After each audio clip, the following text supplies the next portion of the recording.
magandang buhay po mga ka-Team United OFW Charity Group. Ito po, kabibigay ko lang ng pera ng pinadala nyo para kay Sam. Andito sila ngayon sa bahay. Kumusta ate Ate Kati at Sam? Okay lang po. Okay lang po. Galing po kami sa trabaho. Nag-chat si Kuya Jerry na nagpadala po kayo ng pera kay Sam para po sa gamot niya. Kaya ako po yung nagpapasalamat sa inyo ng marami kasi nadinig po ng Diyos ang panalangin ko. Medyo mahirap po kasi ako lang mag-isa. Tapos maliit lang po yung sahod ko, 6,000. Nagkautang nga po ako sa amo ko, galing kami Bulacan kasi nagkasakit po ako ng 1 linggo po. Tapos yun na nga po ang hinihingi ko, yung pambili ng gamot talaga ng anak ko, yun lang po talaga. Hindi na po ako naghangad pa ng iba, basta may panggamot lang po siya. Maraming po salamat sa inyo. Kung sino man po ang nagbigay nito po ay gabayan po ng Panginoon at ibabalik po yan sa inyo ng dubli-dubli po. Sana po papasalamat pa rin po ako, yun na lang po ang masabi ko.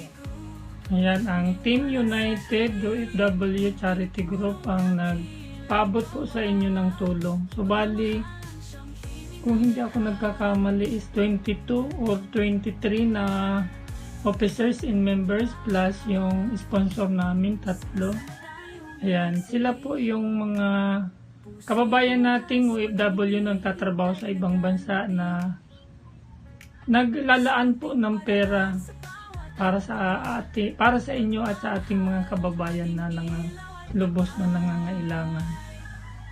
Ayan, Sam, anong Sam, masasabi mo, Sam? Salamat po, pinadala po sa inyo ng pera po sa akin, pambili ng gamot ko po. Thank you po. Salamat po sa inyo po. Salamat po sa di ba na yan dati na nagtuyo na? Anong nangyari? Halos ilang buwan kayong hindi ng gamot? Mahigit po 3 linggo po na wala po siyang gamot. Inatake nga po sa epilepsy niya sa trabaho.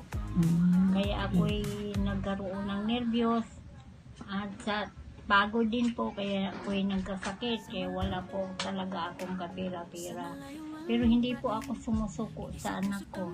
Naghahanap pa rin po ako at nagdadasal na sana po mayroon pong mabuting kalooban at mabait po ay naaawa po sa mga kagaya po ni Sam na may sakit po.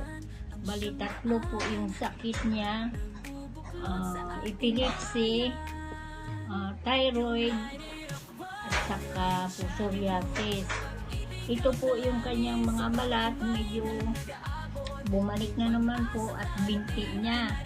Kaya po pinapahanginan ko lagi at nagabili po ako ng buko na sariwa at yan po ang inaano ko sa katawan niya kasi wala po siyang sabon, wala po siyang pamahid na cream, clobetasol cream, clobetasol lotion.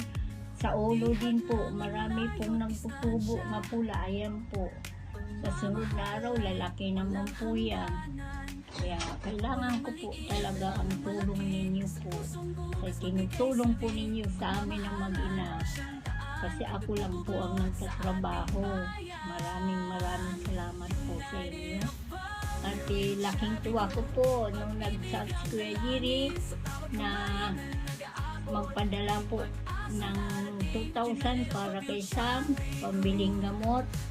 Malaki po ang tuwa ko talaga. Masaya po ako at ito nga po, natanggap na po yung binigay po ninyo kay Sam. Ibibili ko rin po itong gamot mamaya sa Mercury. At pupunta po ako sa Sarati para mag-ano ng resita para maibili ko ng gamot ni Sam. At wala na po akong masasabi dahil lagi-lagi kong sinasabi maraming salamat at pasensya po hindi po ako makapagpalo sa inyo kasi nga po sira po ang cellphone ko. Pasensya na po at yun po ang hinihingi ko lang. Maraming salamat po sa inyo, napakabuti po ninyo at maraming salamat din po sa Diyos. So, kailan nag-start yung sakit na yan ni Sam? Nung 7 months po siya, yung epilepsy po niya ang na-trace nung 7 months. Tapos ang goiter, tapos yung psoriasis na po, 7 years po na trace po kasi anuhan po siya sa likod, gioperahan po siya, tugsok po yun. Tapos kinuha po yung laman na medyo namamaga. Kaya na-clear ng mga doktor na may psoriasis po siya. Kaya sabi ko, ano nito? Kay psoriasis po ito. Maraming gamot. Hindi din po ako nagkamali. Madami talaga pong gamot ang inaano ko sa kanya. So, simula ng 7 years old siya, hindi na talaga siya gumagaling. Talagang tuloy-tuloy yung sakit niya, walang kagalingan. Ano sabi ng doktor tungkol dyan? Hanggang sa siya, basta habang buhay siya, ganun talaga po. Kailangan po talaga ng gamot. Hindi talaga siya nilubayan ng Hindi psoriasis. po, kasi nasa dugo po siya. Nasa dugo na po niya ang... Tapos yung mga gamot na iniinom niya, bali na pupunta po sa gamot, sa dugo niya. Tapos yung lumalabas po siya pag tag-init, tapos tag-ulan. Nalabas po siya.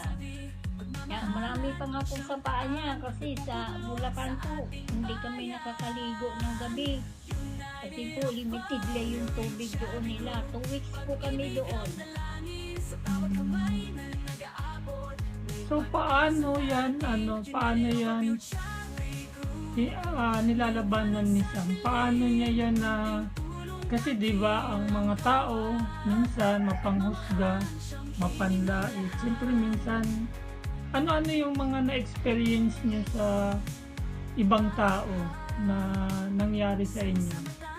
Na-experience po namin yung pinababa po kami sa bus kasi po mayroon niya siya pong psoriasis. Papunta po kami ng ospital noon. Doon sa may boulevard po kami binaba. Bumaba na lang po ako. Tumulo yung luha ko. Mabuti lang po may 2 estudyante na tinulungan po kami. Didirian po kami. Pinangdidirian po yung anak ko. Kaya masakit po sa luhan yung magdirian kayo ng tao, yung bababain ka. Tapos sa jeep din, lagi-lagi po yan nangyari sa amin. Sinasabihan po kami na mag-taxi na lang kayo kasi baka nakakahawa yan. Sabi ko nga, hindi naman po nakakahawa yan. Pero baba talaga kami kasi pinababa kami ng driver. Tapos, minsan, madalas po yun, pag nagsakay kami sa jeep, wala pong tatabi sa anak ko, malayo po yung agwat. Takot po sila sa sakit ng anak ko. Hindi ko nga alam kung paano ipapaliwanag kasi nandidiri po sila. Lagi po kami nahihiya kasi nga po pinagdidirihan po siya. Pero nilalabanan po niya yun. Tinitiis po niya lahat ng hirap po. Nilalabanan po niya yung psoriasis niya. Hindi po siya talaga sumusuko. Kaya, ayan po siya. Sabi ko huwag kang sumuko na. Kasi pag sumuko ka, lalo lang lalabas yan. Pero noong nagsasama pa kayo ni husband mo, hindi ka gaano namumroblema sa pambili ng gamot? Opo, tinutulungan po niya ako. Pero nung kalaunan po, iniwan din po kami ng babae po siya sa ibang pinto pumunta. Kaya ako na lang po naghanap buhay para mabuhay kami 2. At mabilhan ko rin siya po ng gamot. Kahit pa paano po, nabibilhan siya ng gamot. Kahit hindi po buo, basta bili lang ako po ng gamot. Yun lang po ang hinihingi ko. Sana po may gamot yung anak ko sa psoriasis po at sa maintenance. Hindi po kasi kaya po magbili ng gamot na buo para isang buwan. Ilang taon din kayong nanirahan dito sa Las Piñas? 15 years po sa kay Ate Ilse po dyan sa kapitbahay po ninyo. 15 years po kami inabot. Una po 1.5 upa namin, tapos yung kalaunan po naging 2,000. Pagkatapos nyong umalis dito, saan na naman kayo? Dahil siyempre hiwalay na kayo ni ang husband mo. Saan kayo uli nanirahan? 1 week po kami sa court. Nakatira po kami sa court ng 1 week. Tapos Saan court yun? Basketball court? O? basketball court po. Doon po kami. Tapos may mga kasama naman po kami na doon natutulog po. Kaya doon na kami pumunta para safe po kami sa mga adik po. Tapos nung nakita ako ng kapatid ko, kinuha po niya ako. Kaya lang nandoon po kami sa may dati po yung ano ng kalapatihan. Nilinisan lang po niya, tapos kami na po ang tumira. Hanggang ngayon po. Yan lang po ang namin. Basta ako po, gusto ko lang po may gamot yung anak ko. Hindi na po ako naghahangad ng kung ano-ano pa. Sa trabaho na lang po ako ng trabaho para sa anak ko at sa pagkain din namin. Yun lang po ang masasabi ko sa inyo po. Hindi po ako hangad na kung ano-ano po. Para po sa anak ko kaysa po ako. Trabaho. So pagdating sa pagkain, talagang pili na lang yung Opo, puro gulay na lang po. Hindi naman siya pwede kumain ng itlog, manok, hindi po, mga tuyo, hindi po, gulay talaga po. Kasi may kasama po ako sa laundry na bawal sa kanya po yung mga pagkain na ganyan. Misa sinangag lang po yan, wala nang ulam. Yun po ang niluluto ni Nanay Corazon. Yan po ang namin. Minsan po nasa Paranaque, Moonwalk, sa Bulacan, pakalayo po. Sobrang layo pero tinitiis namin dalawa yung pagod. Para lang po makapasok ako sa trabaho. Yung pagkain naman po namin, libre po kami sa pagkain sa trabaho. Pero sa Bulacan po, ang tubig doon po ay limited lang. Hindi po sagana sa tubig.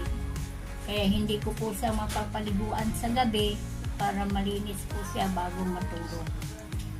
O kahit na sinasabi nating libre yung pagkain, pero syempre, yon yung hindi rin, yung pwede lang talaga sa kanya yung mga niloloto. Opo. Alam naman nila kung ano yung pwedeng. Kasi yung kasama ko po na lalaki ay bawal din po sa kamag-anak din ni Mamisa. Bawal po sa mga ganyan kasi may eczema po siya. Kaya mas madami po ang bawal sa kanya pati sa gulay. Si Nanay Corazon, lagi lang niya niluluto, lugaw, tapos lalagyan niya ng carrots, ng ang tawag dito, repolyo. Yun lagi ang almusal niyo. Opo. So, nung hindi pa namin kayo naabutan ng tulong. Paano kayo nakakabili ng gamot? Nanghihingi po ako sa palengke po, sa mga barangay po, sa mayor, kay Sir Albi. Lahat po yun, ginagawa ko para lang po makabili ng gamot. Nag-ikot-ikot po kami sa mga palengke.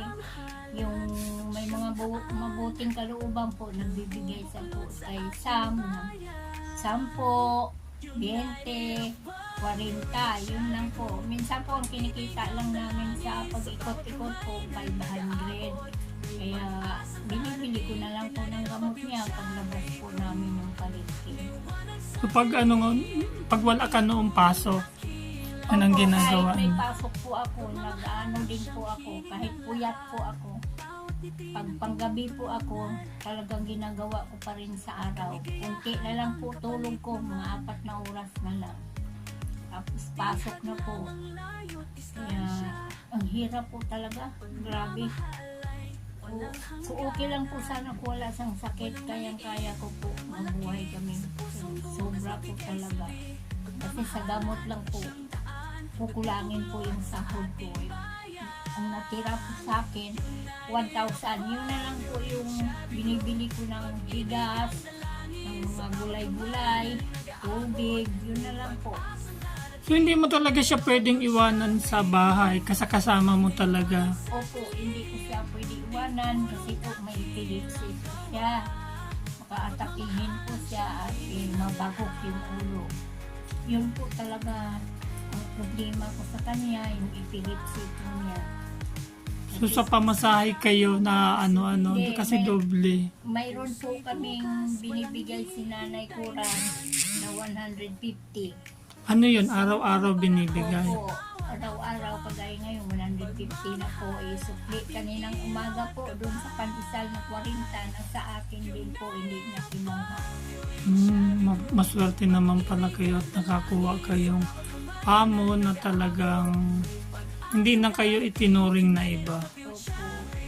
Yun lang talaga yung ano nyo, yung sa panggamot talaga kayo medyo nahihirapan. Ayan, ayan, ka-Team United OFW Charity Group.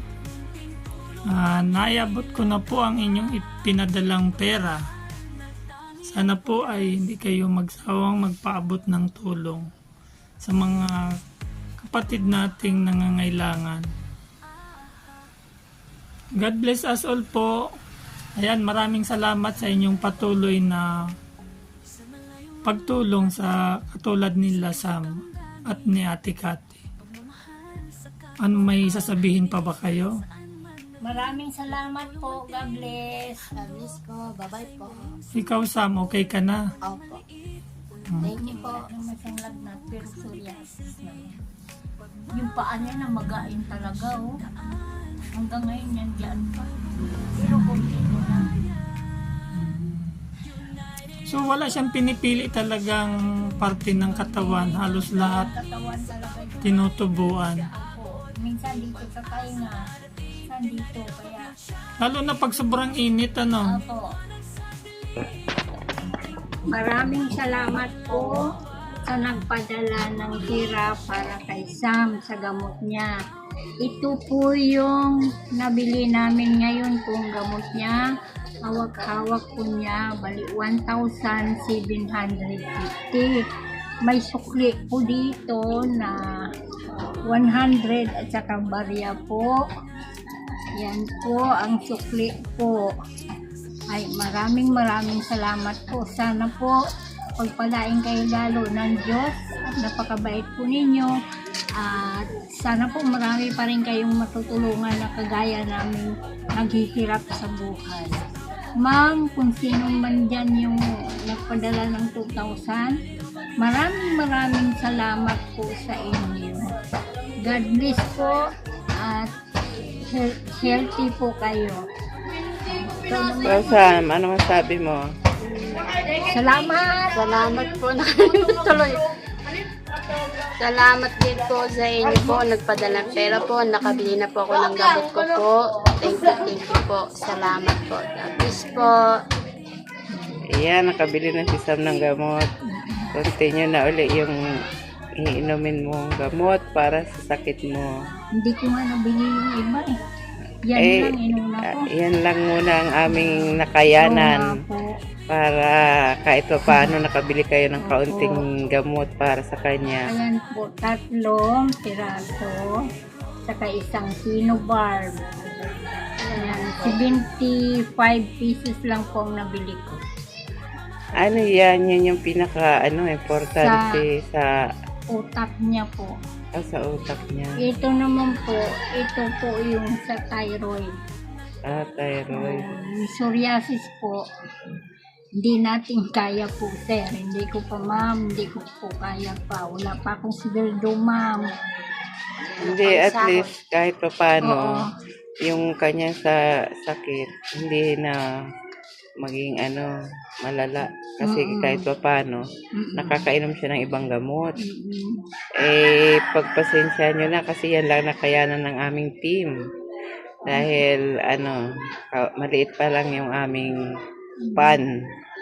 At least kahit pa paano, may nabigyan kayo kahit okay. At sa team naman ni Kuya Jiri at ni Ate Jo, maraming salamat po sa inyo. Yun lang po talaga tanging hinihingi ko yung pambili ng gamot. At least po na may hulog kayo ng Panginoon sa amin na nakakatulong kayo kay Sam. Maraming salamat po, ma'am, sir.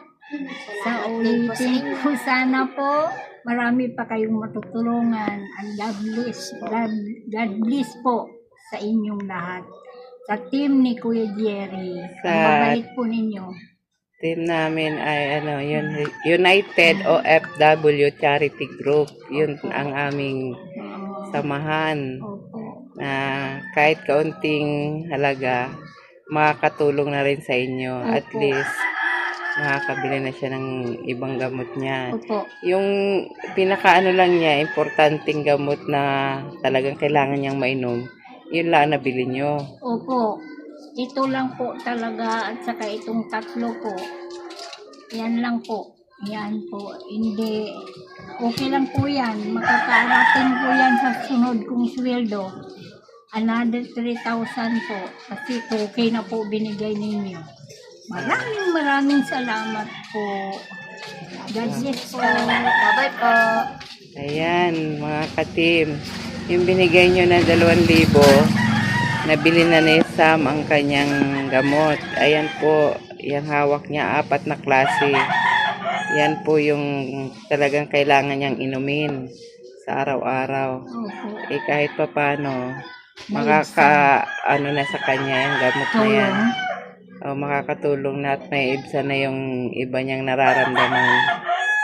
Kaya, sa muli po, nagpapasalamat kami sa bigay ninyo ng malaking tulong na yun kahit kakaunti sa kanilang mag-ina. At least, nabili nila yung iba. Maraming salamat po. Ingat po kayo dyan. Team, thank you po. Thank you. Bye-bye.